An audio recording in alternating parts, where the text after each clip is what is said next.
I'm Michael Bain, and this is Trigger, brought to you by Midway USA. Just about everything for shooting, hunting, and the outdoors. And you'll notice we're back in Dragon House Studios here at the secret hidden bunker in the Rocky Mountains.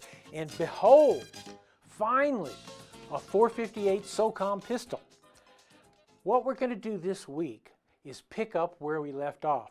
We're going to finish off the upper.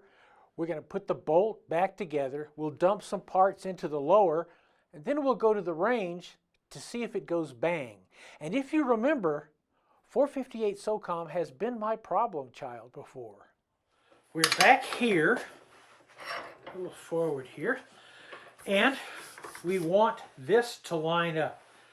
So everything is going to line up. And one of the advantages of this particular type barrel nut here is that it doesn't require you to have to fiddle around. The original barrel nuts had lots of little U-shapes, so you had to torque it until you got one lined up perfect.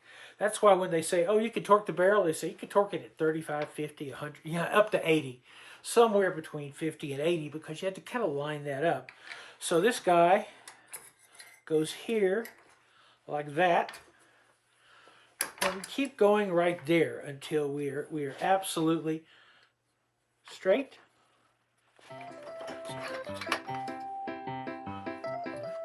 Looks pretty good. We'll tighten up the screws. That first screw, as I mentioned, has a little divot to go into on the barrel, and that's already there.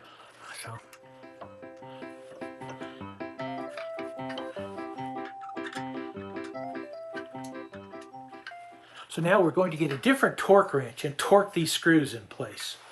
This is a Wheeler fat wrench. Usually use this to make sure your scope mounts are all torqued in place. So I'm going to wind this down to about 30-35 inch-pounds. There we are. Use this bit. And then let's make sure this guy is torqued down right. That clicked. That clicked a little bit there. I think we're good. Okay, now it's time to go ahead and put the fore end on.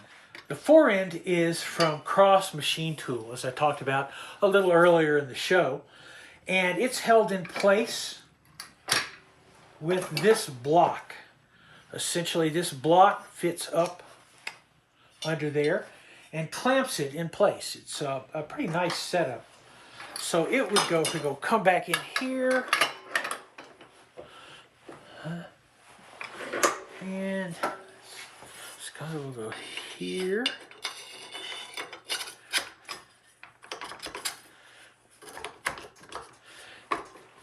That's happy, happy, joy, joy, joy right there. And we will go ahead and clamp here, so I can fit the locking block to it.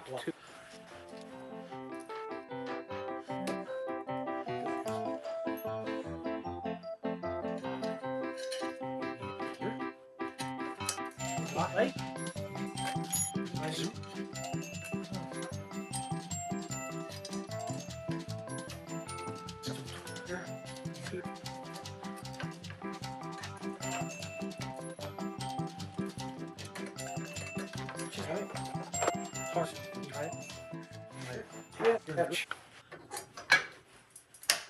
There we go.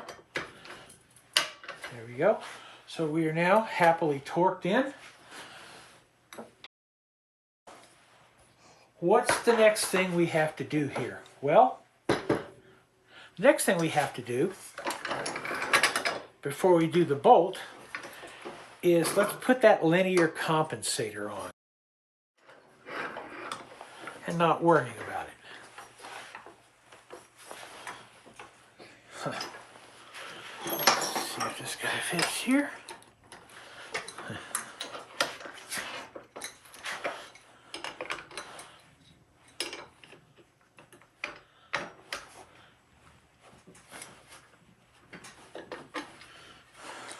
Pretty good. This goes here.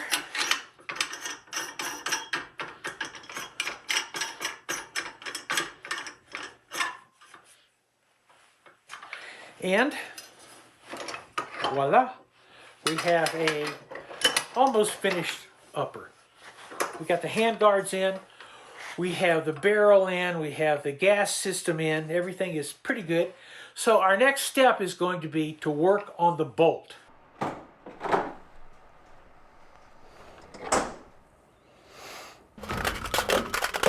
Years of laziness led to this very moment. Looks like Stan's gonna need some help.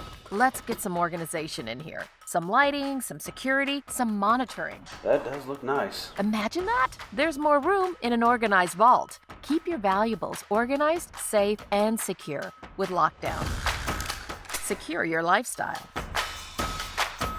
If you recall, what we want to do here is go ahead and replace this Brownell's bolt with the bolt from Tromix. So that means we have to pull the cotter pin out here.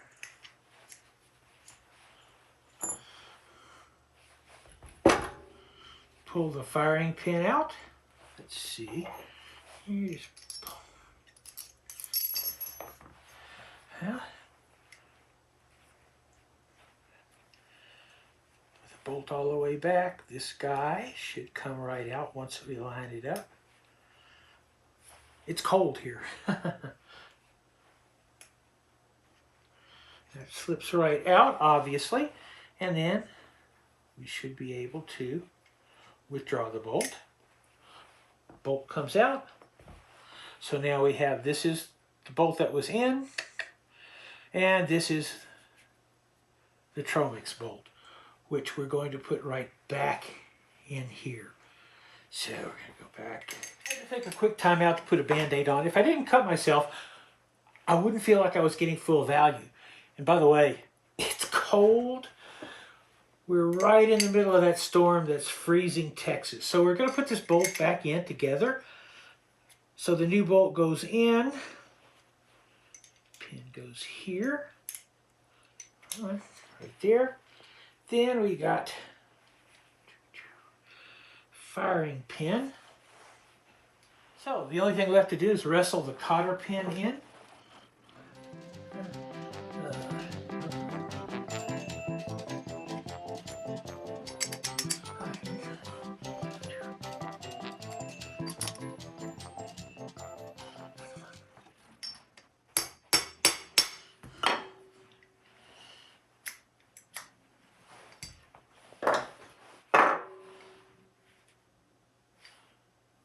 Okay, with just a little friendly tap there, the cotter pin is in.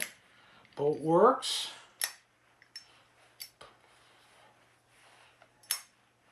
All right. Okie dokie, what's left here? Charging handle.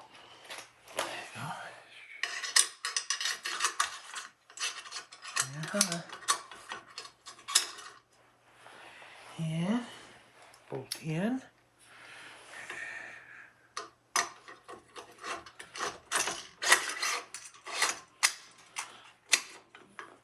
Voila! I haven't ever checked headspace on assembling an AR out of parts. If you would feel more comfortable with that with a go, no-go gauge, by all means do one. Okay guys, we got a pretty good upper here, obviously. Cross machine tool, hand guard, upper receiver. Bolt itself is from Tromix, as is the barrel, as is the linear suppressor. It's riding in a Brownell's bolt carrier. So this guy looks good.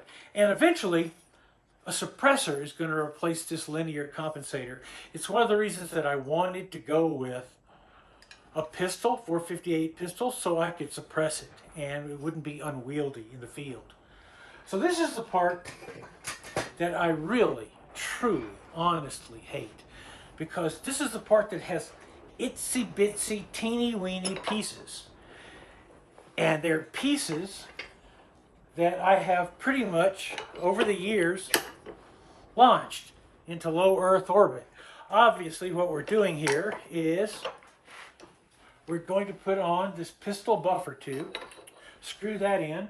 We're going to go ahead and I ended up using this plate, which came from Double Star, for a variety of reasons. But this is going to go on here, and then tube, buffer and spring will go into the tube, and then we will slip in the buffer retainer, which was designed by Satan. Forget Eugene Stoner, I swear. Of course, the spring has to go in the back, the very back here. I think you can see, most of you that know ARs know that you got another spring that's going to go right back in here to hold in the pin that tensions this particular, the rear bolt. So it goes in like that, and then eventually, if you're careful, you can launch them off to God knows where. It's just one of those things. Let's get started here. Come back around. So here's what we're going to do first. Spring goes right where I showed you. Spring goes right here. Sticks out like that. And the trick, see, is to put this thing together so you don't launch that spring. I wish there was a trick. I could tell you, there isn't. If there is, I've forgotten it. So basically, we just screw in the buffer tube. Oh, baby. And then this retainer plate is what keeps that spring in place. And in an ideal world, it's as you screw in the buffer tube, the spring compresses, doesn't do anything like really hinky and shoot out of the gun, but instead compresses in such a way that it makes it easy to go in. That's probably happened once to me in the last 10 years. Usually it's just like this.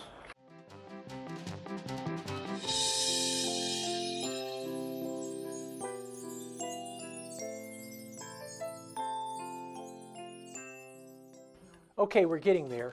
When Triggered returns, we're going to finish up this build, and more importantly, we're going to go to the range, which is the part that I always look forward to. This week's Triggered is brought to you by Midway USA. Just about everything for shooting, hunting, and the outdoors. Taurus USA, designed to protect. Rock Island Arms Corps, solid as a rock. Volquartsen, engineering the world's finest rimfire rifles, pistols, and parts. And Franklin Armory, making some of the most innovative guns in America.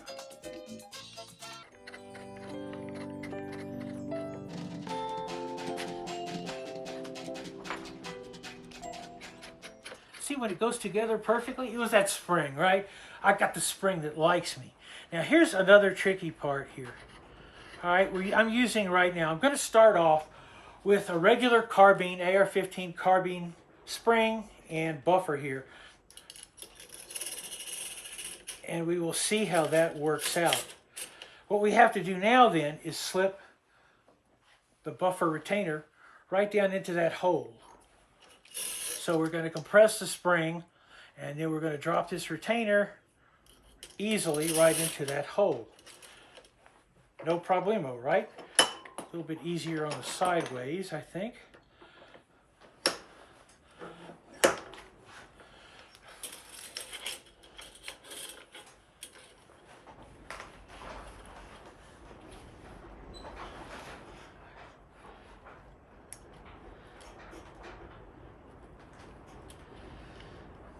Okay, once that wonky little job is done there, we effectively have a lower.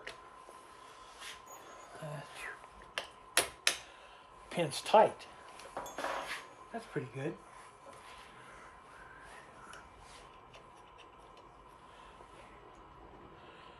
Alrighty. So, the next thing we have to do, obviously, is mate them, which should be about the last thing we do here. We'll have to put that pistol brace on, but alright. There we go, there we go. There we go. Alright, it looks like a gun now, doesn't it? Let's see. A couple of things we'd like to know is, does it work? There you go. More importantly, does the safety work?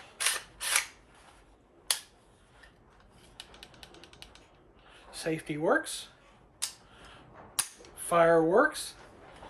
Let's go ahead and put that pistol brace on here, and then we'll be ready to take it out and give it its first tryout, which is always going to be a little sketchy, but we can hope for the best.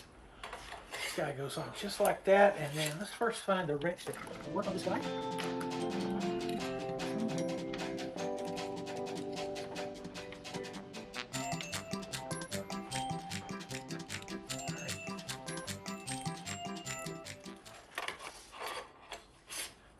Brace goes on. Vertical. Trying to get the brace pretty much vertical. A double star. Strong arm. Named pretty much for Nick Collier, who's the president of Double Star and an old friend. In fact, I actually built my first AR with the help of Nick and his mom back during the Clinton AWB band. So what we have here now is, let's do that, leave the block, push the magazine release, voila, we have a pistol ready to take this Velcro band, strap it on my right arm, and shoot it. All the pieces are there, they're all in the right place, but the question is, does it work? Let's go see.